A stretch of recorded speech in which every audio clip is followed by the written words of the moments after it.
ആവശ്യങ്ങൾക്ക് വേണ്ടി മാത്രം വിളിക്കുന്ന ചില സൗഹൃദ ബന്ധങ്ങളുണ്ട് അല്ലേ?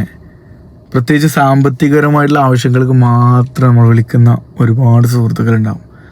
അവരുടെ സാഹചര്യം കൊണ്ടായിരിക്കാം, പക്ഷേ വെറും സാമ്പത്തികം കൊടുക്കാൻ വേണ്ടി മാത്രമല്ല ചില ഫ്രണ്ട്ഷിപ്പുകൾ. ഇനി നമ്മൾ ആ പൈസ കൊടുത്തിട്ടില്ലെങ്കിലോ നമ്മൾ ശത്രുവായി.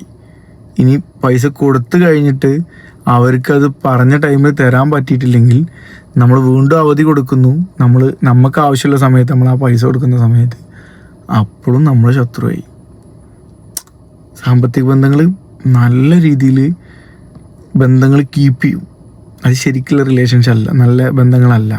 അപ്പോൾ സാമ്പത്തികമായിട്ടുള്ള ഏർപ്പാടുകളിൽ നിൽക്കുന്ന സമയത്ത് അതിൻ്റെ വ്യക്തമായിട്ടുള്ള എഗ്രിമെൻറ്റും കാര്യങ്ങളൊക്കെ ഫോളോ ചെയ്യുക. അല്ലാന്നുണ്ടെങ്കിൽ എന്തരും ലൈഫ് മൂഞ്ചും. കിട്ടാനുള്ള ആൾക്കാർക്ക് ലൈഫിൽ പൈസ കിട്ടൂല, കൊടുക്കാനുള്ള ആൾക്കാർക്ക് അത് കൊടുക്കാനുള്ള ഉദ്ദേശം ഉണ്ടാവില്ല.